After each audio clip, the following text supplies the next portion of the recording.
There's some good action already, David, as these two start unfolding and are doing exactly what you expected of in the previous fight, where they're getting to work early and not thinking, I've got loads of rounds to warm up.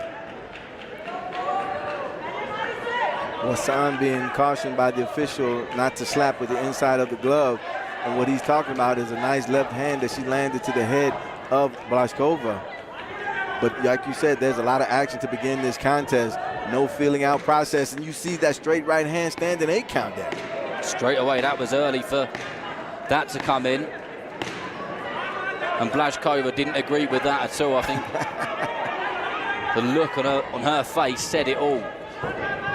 And here comes Wasan, who just is handling Blazkova around in that corner, in that neutral corner, and just unloading punch after punch. But Blazkova from the Czech Republic comes back, and that was a good right hand as she kind of switched stance mid-air and threw that straight right hand, which landed on the headgear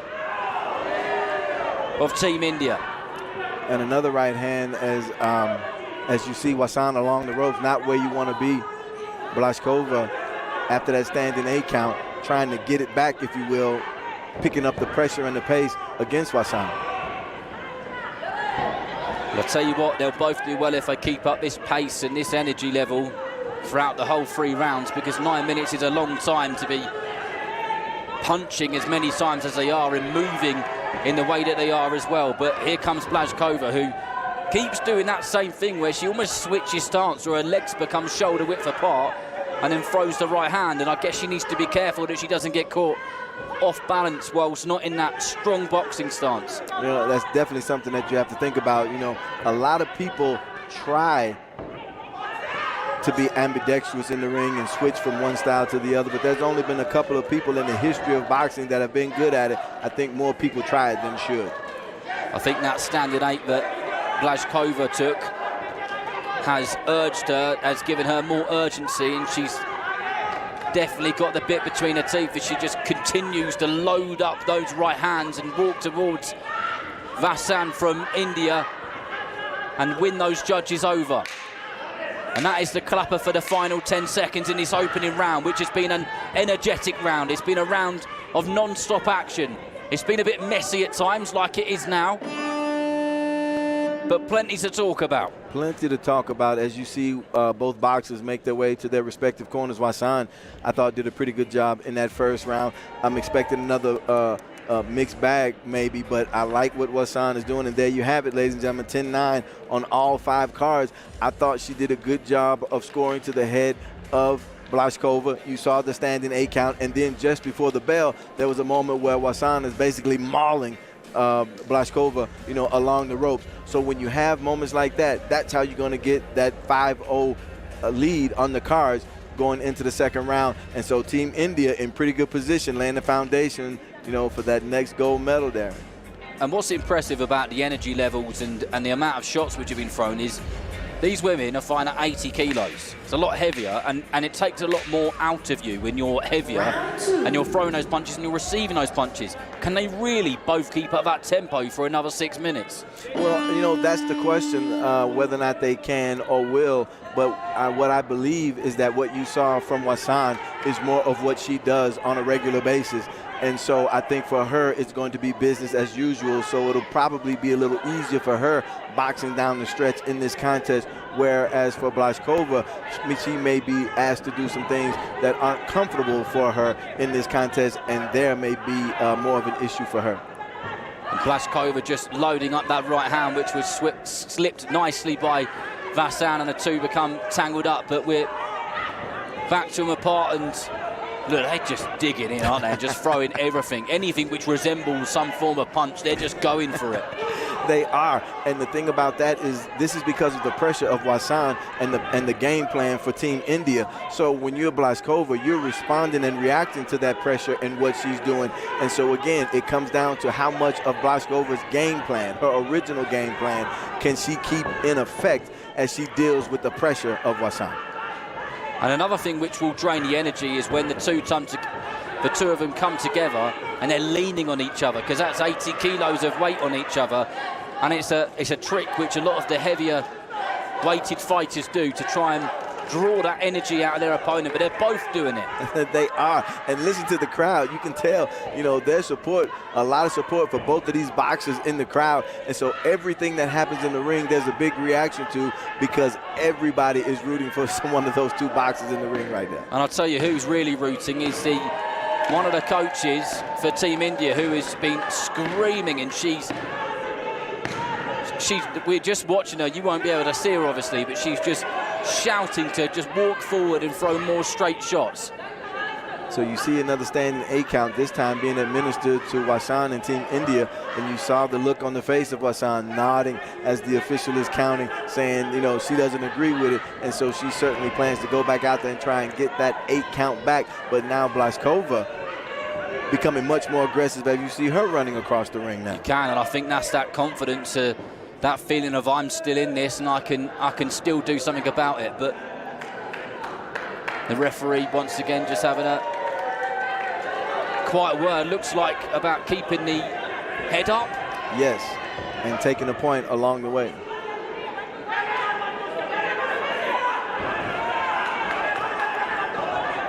Blazkova lunging in with that jab there and then trying to throw that right uppercut up the middle, which misses.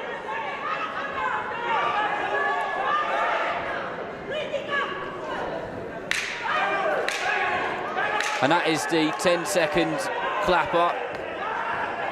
And round 2 will come to an end shortly, and both of them finishing this round in the same way that they started it, and that is just throwing punches at each other and making life difficult and making life hard. You get the 5-0 count in the first round if you are Wasan.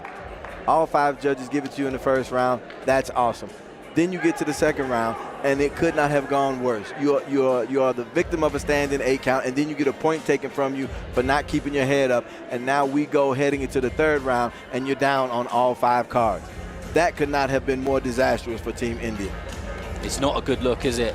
And the Team India corner are very animated, as you could just see him screaming advice at Wasan, and there's stuff which they're frustrated with and they want her to do more of, isn't there? There is, but I have a question for you. How long was that second round? We lost the clock at some point in that round, and the round was jumping from one number to the next, and it wasn't running the way that it wasn't counting down the way that it should have. We could have had a round that was much longer than just 3 minutes, and so what did that take out of the tank of both of those boxes? We'll see here now. It's a potential, isn't it? It's a potential, but here we go. We've got the clock back in round 3, the third and final round. It's all to play for, and when it is all to play for, that's when you get the best boxing. That's when you get the best action from both fighters, both boxers. And look at Wasan go. She just lunges in again. She feints with that jab, leads of it, and then lands that right hand, and again another one on the ropes. And Blazkova, I've got to say, is looking pretty knackered now. Pretty tired, but she still lunges forward herself and just using everything in her body, all her movement to try and get those shots off. Well, I think that's the formula for her to win this contest. She needs to be the aggressor and take that tool out of the bag of Wasan. That's when Wasan was having success, when she was coming forward and she was applying the pressure, and Blazkova is trying to take that weapon away from her. It worked well in the second round, and now she's trying to do it here in the third. And those big 1-2s which Blazkova is throwing are starting to get found out now, because almost every time that she's throwing it, Wasan is, oh, here we go. We've got another point which is being taken off. I'm not inside the ring, so I can only see so much. Okay, so the official is taking a point away from both boxers. No harm, no foul there. But you see Wasan now going back to applying the pressure, and Blazkova backing away. I don't know if that's something that you want the judges to see you do at the critical stages of the third round. Well, only just over a minute to go. And yet again, the referee is there having a word, and Team India very animated just in front of us, screaming at their fighter, showing her what she needs to do to get that gold medal for India. But again, both fighters come together, and not only is it frustrating the audience and you at home, but it'll be frustrating those two as well, because although they're tired, they both want to box. That's what they're in here for. And another standing 8 count. Oh boy, ladies and gentlemen. So what are the last 30 seconds of this bout going to be like now that Blazkova has been given a standing 8 count? Well, Blazkova looks like she clearly just wants to get Wasan off of her, just so she can land some more of those big blows which she's landed over and over again in this contest. And 10 seconds to go. And the referee has been a busy boy in this fight, probably busier than any of the other bouts, but a couple of seconds to go. And who is going to get that? I tell you what, going into the 3rd round down on the cards because of a point being taken from you, and I'm not going to discuss the merits of whether or not that was a good decision or not, just only to speak the facts about the situation. Facing that going into the 3rd round, I thought Wasan did a really good job of responding to that. And I tell you what, I like Wasan in that 3rd round. The question is whether or not it is enough. And I feel like there may be just the slightest edge for that red corner.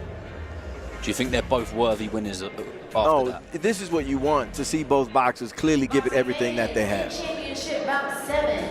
The winner on points by split decision. In the blue corner from Czech Republic, Stella Blazkova. You see those scores, ladies and gentlemen. There are more numbers up there than I can figure out right there, ladies and gentlemen. I think Blazkova, with the victory on the cards, she'll get the gold. Wasan, obviously La Silva, and then we got to get an honorable mention, and let's give something to that official, because he was a big part of that decision, in the ring right there. Oh, he was.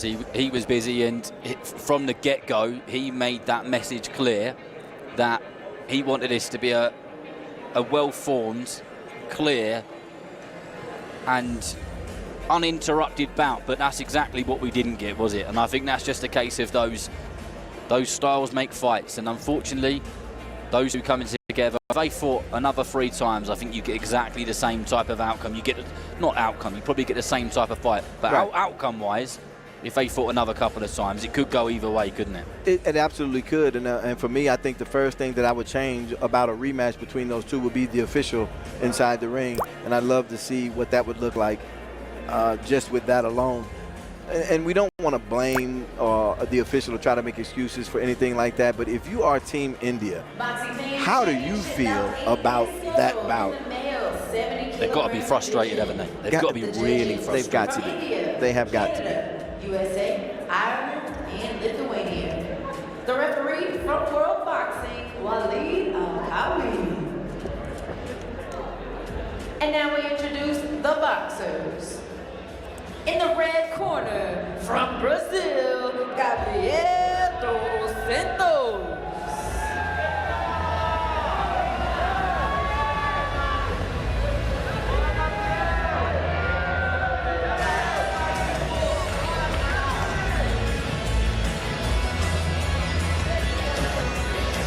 Gabriel taking a page from Team India's book. There's a lot of distance between him and his coaches. Ran to the ring. We've seen lots of that. And here comes John Joe Carrigan, who on the amateur scene in terms of his youth career so far, has won pretty much everything you could possibly win. A young man who is extremely dedicated to his craft and to becoming one of the best in the world. And here's another step on that journey. Could he make it 8 gold medals for Team England? That is an outstanding question. I'm sure you can tell by his body language before he even gets in the ring, he certainly has the confidence to get that gold medal, and I'm sure he expects to do so. Any young man with those socks expects to win. They are some jazzy socks. They are. I'm liking them. I'm liking them a lot. One of the things we've seen from the Brazilians is they've just got this kind of slick, slippery style. and they are not easy fighters to pin down. All different nations, all different countries have got their own styles, haven't they? The Ghanaians box differently to the way that the English do, and the English box in a different way to the Kazakhs do, don't they? It's funny how they've all got these different styles, and that's when the adaptability comes in with the top fighters in this sport. Well, one of the things that you'll see when you watch the boxers from certain countries, and England being one of them, you can see the stressing of the fundamentals. So you're not going to see, you know, a lot of the flash and the flare and the other things like that. You know, again, we've used the phrase multiple times, meat and potatoes boxers. You know, and they are that. You know, it's the fundamentals, and when you have good fundamentals, you can accomplish a lot of things. Well, here we go. There is the sound to symbolise the start of the opening round. Carrigan in blue, representing England, and Dos Santos in red, representing Brazil, who looks really nice and sharp already, nice and light on his feet, but nothing which Carrigan wouldn't have dealt with already, not only in this competition, but in his previous experience in all the years that he's been boxing. One of the first things that you see when you look at these two boxers, you see how lean and long the reach is for Dos Santos. And we'll see how much of a part that plays in this contest, how much of a part he can make it play in this contest. Dos Santos is very busy with that left hand, just trying to keep Carrigan at bay at all times. And he has got some long arms, hasn't he? Really long arms. But whether he can get close enough to land anything which is going to be effective. But John Joe Carrigan so far doing a good job of just boxing and keeping out the way of those long shots as they come in a flurry. Exactly, and if you're Dos Santos, you want to be disciplined. You have the reach, so there's no excuse, you know, for you to get hit first. So he's got to be disciplined. He's got to be patient, you know. But he also needs to be proactive. These two just still sussing each other out, I get the feeling. And that was a strong straight left hand from Carrigan, which landed in the chest of Dos Santos from Brazil. And Carrigan in that southpaw stance with them long pink stocks. Socks. Stocks are different things entirely. But that's a good southpaw jab from Carrigan as the two come together, and Carrigan getting frustrated every time that Dos Santos grabs hold of him. But maybe that's a part of the game plan, David. He's just to frustrate him. Well, I mean, it should be. I mean, I think I don't want to make the boxing, I don't want to make the action less, you know, inviting or exciting. But if you are Dos Santos, there's no reason for you to have to deal with Carrigan on the inside. So once he gets close, feel free to tie him up and make the official separate him. His advantage should be on the outside. He should be firing, you know, from long range. We don't need to send in an infantry. We can do it with, you know, with airstrikes if you have that kind of reach. And Dos Santos needs to get to that. He does, and I just feel that John Joe Carrigan is just starting to fit into his groove here. His confidence is coming up. He's looking a lot livelier than he was in the first 30 seconds. And the moment the referee says box on, he is there in a flash and straight on Dos Santos. As we go into the last 10 seconds, it'll be interesting to see how the judges have got this one, because I think this was a round of two halves, and Carrigan is the fighter for me who is finishing this round stronger. Well, I don't think it's going to be that much of a decision. I'm expecting to see Carrigan ahead on all 5 cards when we get the decision, and there it is right there, ladies and gentlemen. You know, I thought that Carrigan, you know, he was the more active individual. I thought Dos Santos allowed his punches to be smothered. And one of the things that is just not going to serve Dos Santos well are those wide hooks that he was throwing. You know, there's no reason for him to take the long way home when you have that type of reach. You know, he should be able to make this bout so difficult for Carrigan, or anyone for that matter, because of that length and the reach that he has. And anytime he's not throwing a jab, you know, he's doing himself a disservice. When you have a jab that long, you are truly doing yourself a disservice if you're not throwing. And he was throwing it very well in the opening minute and a half of the first round. But as I said, towards the end of the first round, I felt that Carrigan had worked out his way in and he'd worked out his opponent. But with the instructions given in each corner from both Team England and Team Brazil, let's see how the first bit of this fight unfolds, or first bit of this round unfolds, sorry. Carrigan steps in and throws a sneaky short left hook that lands to the head of Dos Santos. And again, now he's going back to the jab. That's what he needs to do. There needs to be a steady diet of jabs being eaten by Carrigan if Dos Santos has a chance here.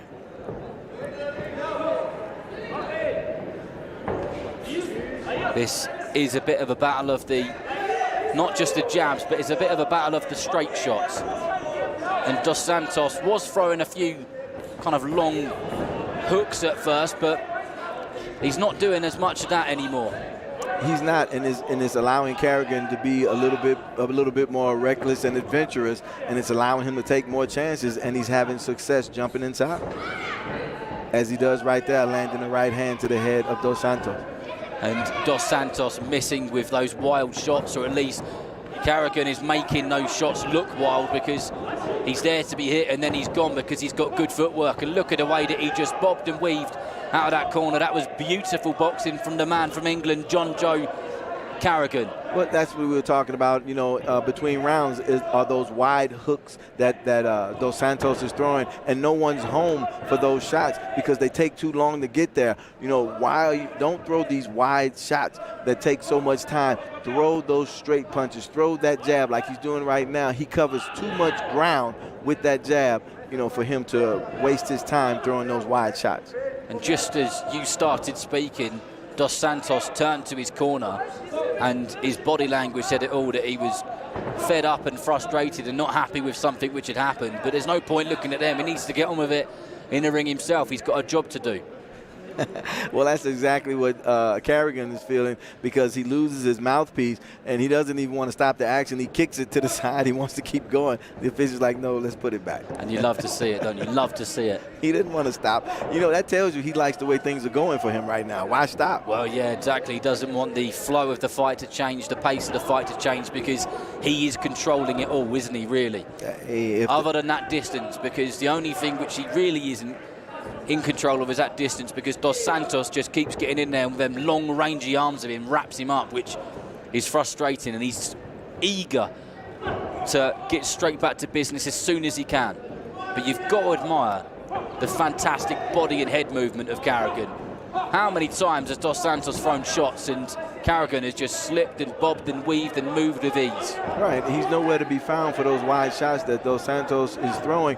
And if you are Carrigan, we want to keep it going the same way we are. Look, if the crowd is dancing, there's no need for the DJ to change the song. And so Carrigan is going to keep doing this all the way to the end, you know, to a victory if it keeps like this. The man with all the one-liners. Always a pleasure to work aside. And with the first round, I thought was a round of two halves, where this one, I'm confident that the judges will give it. There we go. There it is. All of them once again to the blue corner, and John Joe Carrigan, who just needs to do more of the same. If it ain't broke, don't fix it. Well, here's the thing for me, Darren, right now. The question that you have for yourself, if you are Team Brazil right now, tell me, Darren, because I'm calling it now. This is going to be a Carrigan win, and they're taking home the gold medal. We could have called it midway the first round. And I don't mean that to sound disrespectful to Team Brazil and Gabriel Diaz dos Santos. It's not that at all.